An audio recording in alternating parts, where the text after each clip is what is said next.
YouTube channel clear concept science classes में आप सबका स्वागत है। मैं अनीश कुशवाहा आपको क्लास 10th और 9th to 12 के मैथ और फिजिक्स पढ़ाऊँगा इस चैनल में। कल हमने फिजिक्स का एक वीडियो डाला था जिसमें कुछ क्लास 10th के कुछ इम्पोर्टेंट बहुविकल्पी क्वेश्चंस थे। मैं आशा करता हूँ आप सब उनको देखे होंगे और उसको अच्छे से याद किए होंगे। ठीक, उसी क्रम में आज वन लाइनर क्वेश्चन लेकर आया हूँ जो कि आपके लिए बेहद इम्पोर्टेंट है। मान के चलिए को बहुविकल्पी ही क्वेश्चन है, लेकिन उसमें ऑप्शंस नहीं दिया गया है, केवल वन लाइनर क्वेश्चन है, उसको बस आपको याद करना है। अगर आप याद कर लेते हैं तो हमें नहीं लगता कि फिजिक्स का एक भी क्वेश्चन आपका छूटेगा। इसमें प्रकाश के भी क्वेश्चंस डाले हैं और विद्युत के भी क्वेश्चंस हैं। ठीक है, तो हम लोग वीडियो स्टार्ट करते हैं। आप सब ध्यान से देखेंगे इस वीडियो को और सब्सक्राइब लाइक ज़रूर करेंगे इसको। ठीक, तो देखते हैं। देखिए, कल हमने क्वेश्चन भी बताया था ये वाला कि समतल दर्पण की फोकस दूरी क्या होती है। तो समतल दर्पण की फोकस दूरी अनंत होती है। इसमें क्वेश्चन और विथ आंसर दोनों एक साथ लिखे गए हैं। इसको बस आपको देखना है, समझना और याद करना है। चाहे तो इसको कॉपी में नोट भी कर सकते हैं। ठीक है, पहला क्वेश्चन है समतल दर्पण की फोकस दूरी क्या होती है। तो अनंत होती है। क्लियर है। ठीक, दूसरा आपका क्वेश्चन है, देख सकते हैं। कल बताया था हमने कि समतल दर्पण की आवर्धन क्या होती है, 1 होती है। ये हमने कल बताया था आपको। अगर नहीं पता होगा जिनको, वह कल का वीडियो जो हमने डाला था उसको आप जाके देख सकते हैं। ठीक, तीसरा क्वेश्चन है कि समतल दर्पण से जितनी दूरी पर वस्तु होती है, ये हमने कल भी बताया था कि समतल दर्पण से जितनी दूरी पर वस्तु होती है उस वस्तु का प्रतिबिंब उतना ही दूरी पर बनता है। ठीक, अगला क्वेश्चन आपका है कि समतल दर्पण का पूरा प्रतिबिंब देखने के लिए वस्तु के आधे का समतल दर्पण लेना चाहिए। क्या लेना चाहिए? देखिए, अगर कोई आपसे पूछता है किसी वस्तु का पूरा प्रतिबिंब देखने के लिए कितने बड़े समतल दर्पण की आवश्यकता होती है, तो वस्तु के आधे। अगर मान लीजिए वस्तु 10 सेंटीमीटर का है तो हम समतल दर्पण 5 सेंटीमीटर का ले सकते हैं। अगर कोई आपसे कहता है कि समतल दर्पण में अगर मान लीजिए 6 सेंटीमीटर का समतल दर्पण है, उसमें अधिकतम कितने ऊंचाई की वस्तु का प्रतिबिंब पूरा देख सकते हैं, तो 6 दूनी 12 यानी 2 गुना हो जाएगा। क्लियर है। अगला क्वेश्चन है कि यदि किसी अवतल दर्पण की वक्रता त्रिज्या 20 सेंटीमीटर तो उसकी फोकस दूरी -10 सेंटीमीटर। हमने ये कल लगातार बताया भी था, हल करके भी इसको सॉल्व कराया था हमने। अगर आपको नहीं आता हो तो इसके पहले वाले वीडियो आप जाके देख सकते हैं। ठीक, आप अगला क्वेश्चन देखिए। कह रहा है किसी उत्तल दर्पण की वक्रता त्रिज्या 40 सेंटीमीटर हो तो उसकी फोकस दूरी 40 की आधा यानी 20 सेंटीमीटर होगी। ठीक, अगला क्वेश्चन है आपका कि समतल दर्पण के लिए फोकस और वक्रता त्रिज्या में संबंध क्या होता है। तो F=R/2 होता है, या हम कह सकते हैं इसका कि R=2F होता है। ये दोनों ऑप्शन में मिल सकते हैं आपको, जो भी मिले आपको उसको ट्रिक कर सकते हैं ऑप्शन में।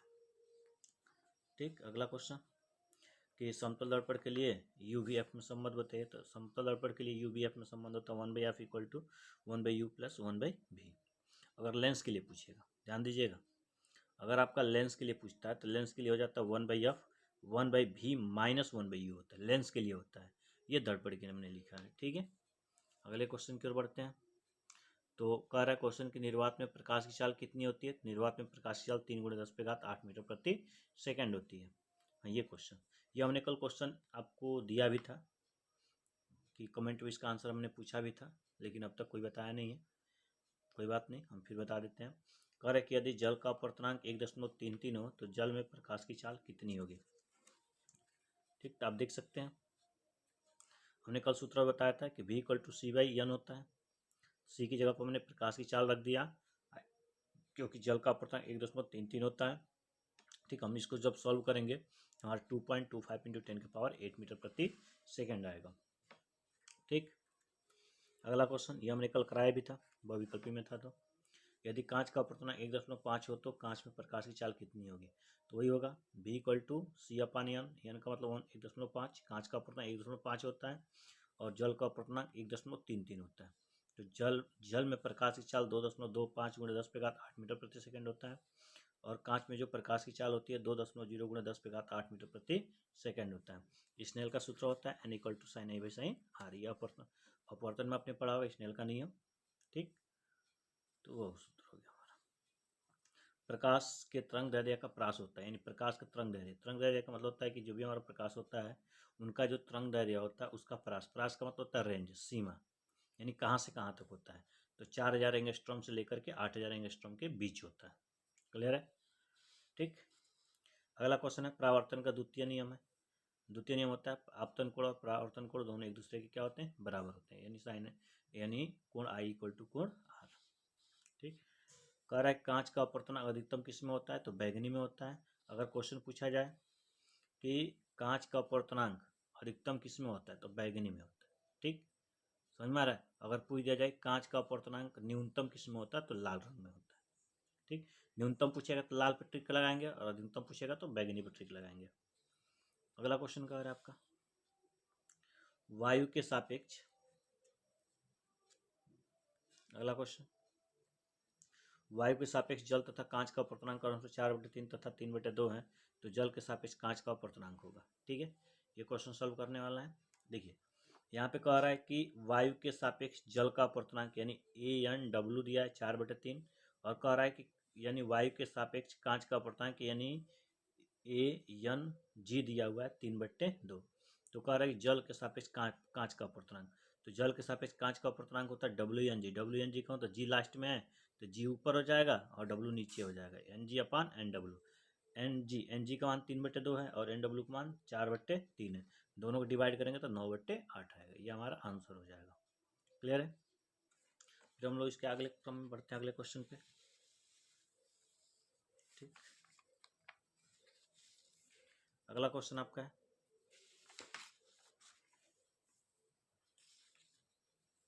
अगला क्वेश्चन है कि -5 डायोप्टर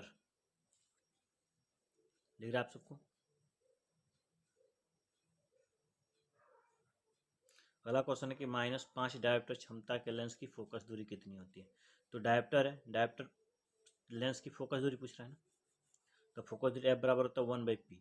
P का मतलब होगा 1/P यानी 1/-5 यानी 0.2 मीटर। ये मीटर में आया है, देखिए ध्यान से। अगर हम फोकस दूरी मीटर में लेंगे तो 1/P लेते हैं। अगर फोकस दूरी सेंटीमीटर में लेंगे तो हम 100/P लेंगे। यहाँ पे देखिए F इक्वल टू 100/P यानी 100/-5 यानी 20/100। दोनों आपका आंसर सही है। ठीक है। हाँ, एक और चीज़ ध्यान देना है, अगर फोकस दूरी माइनस में रहेगी तो अवतल लेंस होगा, फोकस दूरी प्लस में होगी तो उत्तल लेंस होगा। क्लियर है? अगले क्वेश्चन पर हम लोग बढ़ते हैं।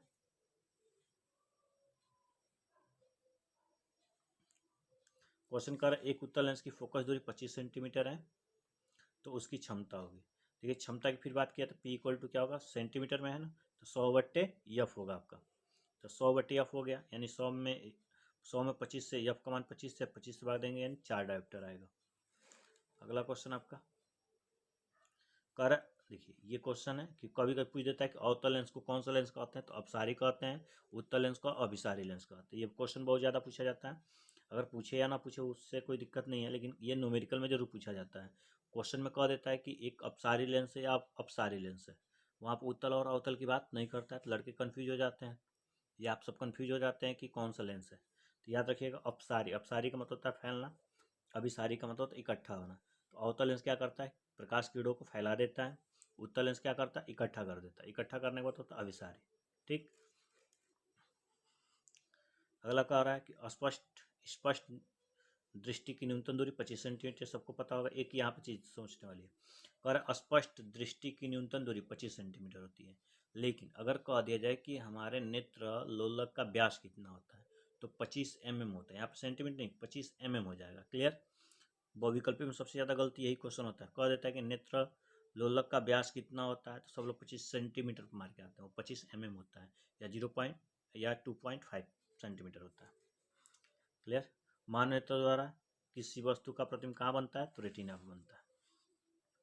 चंद्रमा से देखने पर आकाश का रंग कैसा दिखाई देता है, काला दिखाई देता है।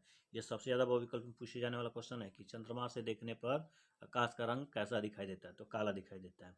या कहा दिया जाता है कि अंतरिक्ष से आकाश को देखने पर कौन सा रंग दिखाई देता है, तो आकाश का रंग काला दिखाई देता है। किस रंग का विचलन सबसे कम होता है, यानी लाल का होता है। अभी हमने बताया किसका विचलन सबसे अधिक होता है, तो बैगनी का होता है। क्लियर? अगला क्वेश्चन है किस रंग का प्रकीर्णन सबसे कम होता है, तो लाल का होता है, और सबसे अधिक किसका होता है, बैगनी का। इन चारों में जरूर एक एग्जाम्पल में जरूर एक एग्जाम में क्वेश्चन आता है। ठीक, किस रंग की तरंग दैर्ध्य सबसे कम होती है? तो बैगनी की। ठीक, कह रहा किस रंग का तरंग दैर्ध्य सबसे अधिक होता है? तो लाल का होता है। ठीक, अगला क्वेश्चन आपका, आकाश का रंग नीला किसके कारण दिखाई दे? ध्यान से देखिएगा, आकाश का रंग नीला किसके कारण दिखाई देता है? तो प्रकीर्णन के कारण। यहाँ पे समझने वाली बात है, आकाश के रंग किस नीला क्यों दिखाई देता है? तो प्रकीर्णन के कारण। लेकिन सूर्यास्त और सूर्योदय के समय आकाश का रंग लाल दिखाई देता है, तो वो अपवर्तन के कारण होता है। इस पर ध्यान रखिएगा आप लोग। कभी कभी कहता है सूर्योदय और सूर्यास्त के समय आकाश का रंग लाल किसके कारण दिखाई देता है? तो अपवर्तन के कारण दिखाई देता है। लेकिन आकाश का रंग नीला क्यों दिखाई देता है? तो प्रकाश के प्रकीर्णन के कारण देता है। 7 रंगों के समूह को क्या कहते हैं? स्पेक्ट्रम कहते हैं। और 1 रंगों के समूह को एक वर्णीय कहते हैं। याद रखेंगे आप लोग, 7 रंगों किरणों के समूह को स्पेक्ट्रम कहते हैं और 1 रंगों के प्रकाश किरणों को एक वर्णीय कहते हैं। एक इलेक्ट्रॉन पर कितना आवेश होता है? -1.6 × 10⁻⁻19 कूलम होता है। ठीक, विद्युत आवेश का मात्रक क्या होता है? कूलम होता है। विद्युत धारा का एसआई मात्रक। यहाँ पे एक चीज़ और समझ लीजिए आप लोग, यहाँ पर हमने लिखा है कि विद्युत आवेश का मात्रक, ये एसआई मात्रक है। कौन सा मात्रक है आपका? एसआई मात्रक है। ठीक, एसआई मात्रक कितना होता है? कूलम होता है।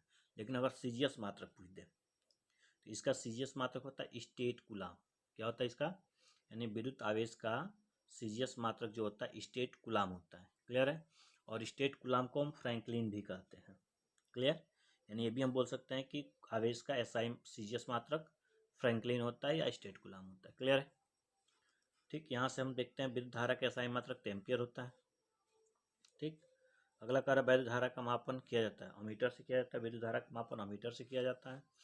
किसी चालक में धारा प्रवाह होता है तो इलेक्ट्रॉनों द्वारा। कोई भी चालक होता है, जैसे एक वायर है, उस वायर में धारा का प्रवाह किसके कारण होता है? इलेक्ट्रॉनों द्वारा, क्योंकि इलेक्ट्रॉन ही चलता है। ठीक है, इलेक्ट्रॉन जब समय के साथ ट्रेवल करता है यानी चलता है तो उसे आवेश कहते हैं। अब वही आवेश जब समय दर पे कार्य करता है तो धारा बन जाता है।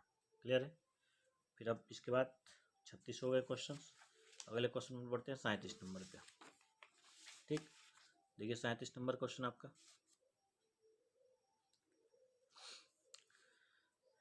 कर 1 माइक्रो ओम का मान होता है 10 ओम होता है। अगर नैनो की बात करेगा, यहाँ पे नैनो ओम की बात करेगा, माइक्रो की बात करेगा तो -6 होगा, नैनो की बात करेगा तो -9 होगा, पीको की बात करेगा तो -12 होगा। क्लियर है आपको?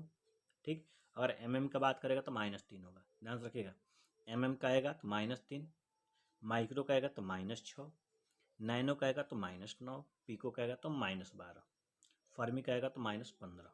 क्लियर है? ओम का नियम का सूत्र क्या होता है? V = IR।